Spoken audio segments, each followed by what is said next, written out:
Hello everybody, it is Reaper Games, and today's topic of discussion is making DBD scary again. A couple days ago, I was scrolling through Twitter and saw a ton of tweets that made me want to instantly make this video. To start off, I understand that Twitter is a waste pile of usually the worst opinions I've ever seen. If you fully don't understand Twitter and how crazy it gets, I have a video where people over there say that a killer teabagging is the same as sexual assault. Nah, humping is so funny to do though, lol, and even as a survivor I always laugh when the killer humps me, lol. Okay, cool, you support sexual assault, have a good day. Yeah, I'm not kidding. The tweet that started my interest in making this video was this. Why do people get so angry when accessibility options for phobias are brought up? I'd understand don't play the game if you're afraid of it if every match of DBD wasn't a gamble on which killer you get. Now, I'd like to say that this isn't a terrible opinion, nor is it necessarily a bad tweet. The main problem I have with this is how far are we going to go until it's too far, where DBD becomes a shell of itself.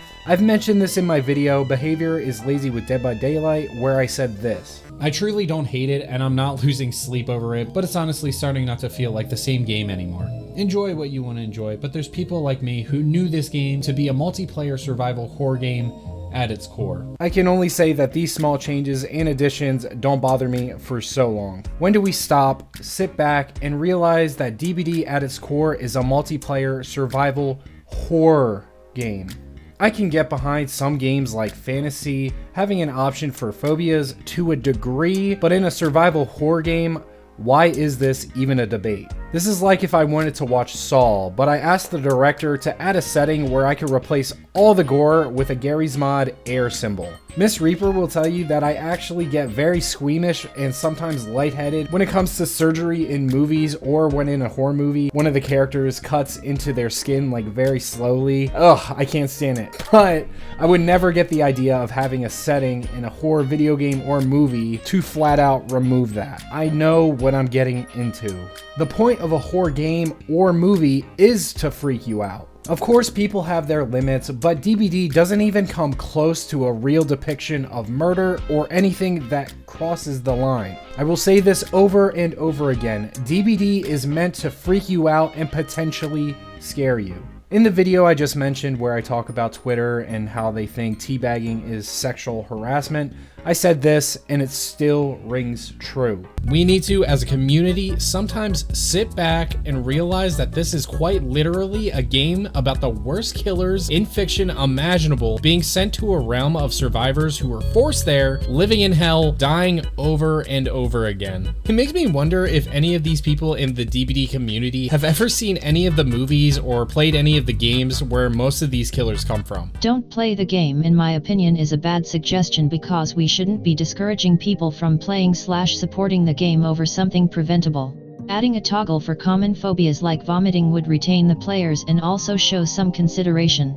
Just DC, that'd be a great suggestion, if the game didn't frequently have a million server issues that quickly cause lengthy timers for the player. It's also unfair to their teammates to have an insta DC.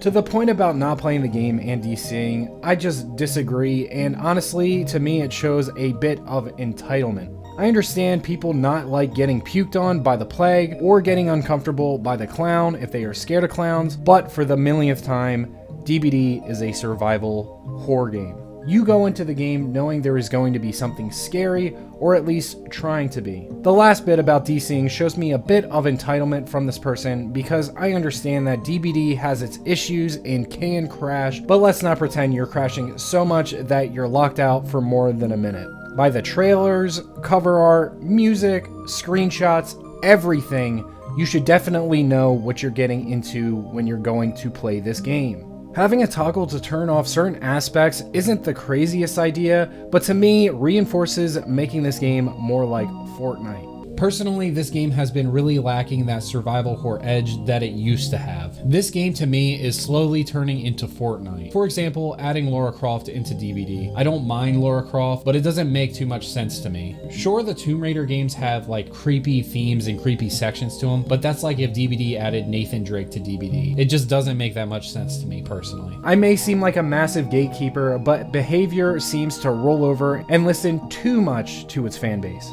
A great video that explains explains how I feel better than I can say in words is killer whales, we had a good thing in behavior. This video was made right when Skull Merchant came out, and it's honestly still credible. I think an avoid this killer toggle is probably the safest option for these types of things. I'm not sure how one could rework Spirit, for example, for the hard of hearing without gutting her strength. This is exactly why I wanted to make this video. How far is too far? This is an absolutely terrible idea and super entitled, because something that gives people the power to avoid any killer will end up making Survivor a cakewalk while playing. Why do some people want to play Ring Around the Rosie Simulator where they can bully virtually any killer they go up against? Let me get this straight. Some survivors want a survival multiplayer horror game with no survival or horror. If I'm being real, in DBD's current climate, it's scarier to play killer. Because, I'm sorry, but it is a horror game. Just like there's giant spiders in Skyrim, it's part of the game. It's like booting up Re7 and expecting an option to skip the mom because you're terrified of bugs. As you can see, it's just not a me thing. I hate sounding like a gatekeeper, but when the game that's supposed to be scary slowly changes into something that's not, to accommodate people that don't like horror games, that's where I feel like I need to step in and say something. It's just really silly, and in my opinion, leads to more stupid fan service. Like I said in my video about the Houndmaster, I hope that behavior does somewhat of a reset and creates more scary killers and doesn't pander to people that ask for shirtless outfits and avoid killer settings. In my opinion, if you don't like scary games, don't play them. Originally, this is where I was going to end this video, but after seeing a thread about this topic a few days after, I had to add it to this script. In this interaction, for context, a person decided to make a joke about how behavior is going to make the game look if they cater to everyone's phobia. DBD after trying to cater towards every phobia in existence. To me, this was a funny joke, considering people want settings or options to either avoid killers or turn off aspects of a killer in a horror game. Posting things like this just allows more people to feel safe being ableist and making fun of people asking for genuine accessibility that this game is lacking.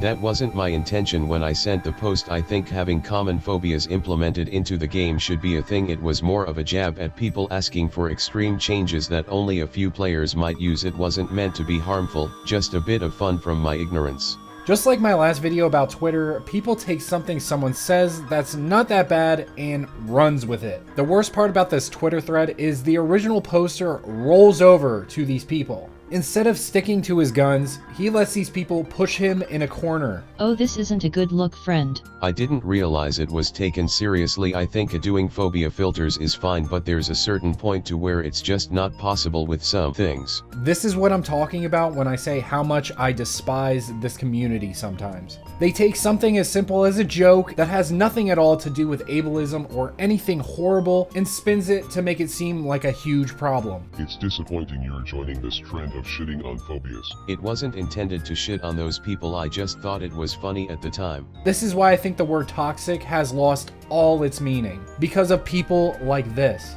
After reading responses, I get you meant this as satire / a joke. It definitely doesn't come off as it though, and comes off as entitled and ableist. Instead, what people think the DBD community wants when they ask for accessibility changes may have done better, love. In my honest opinion, nowhere in this guy's joke did he come off as ableist or entitled. If anything, I think it's entitled to ask the devs for an avoid killer button because you feel uncomfortable in a horror game that's supposed to make you feel uncomfortable. I didn't know this prior, but someone mentioned in this thread that having a phobia was a disability. While that is true, it's talking more about people that have a crippling fear that affects people's day-to-day life. Let's say I have crippling claustrophobia. If I decide to jump in a cave that looks like this, is it the cave's fault? Again, how far is too far? People like you makes it so easy for other ableistic people to make fun of us. I wasn't intending this to be serious. It was meant to be satire. It's honestly sad to see this person let these chronically online people bully him into a corner.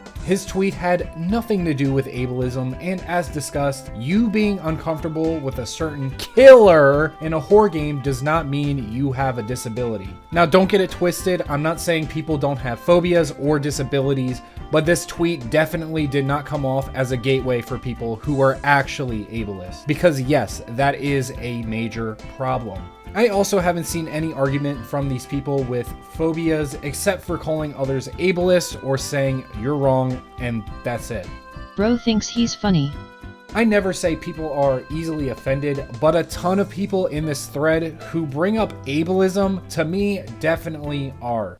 So, how's everybody doing? That's assault! That is assault! I'm going to end this video with this comment. This is funny, the joke came across very well. I also have a very bad phobia but won't bitch for it to be removed from DBD. Keep posting and ignore all the pick-me's trying to talk for people with phobias. I haven't heard a single person with a phobia discuss this. In my opinion, he's 100% right, and it's always nice to see level-headed people.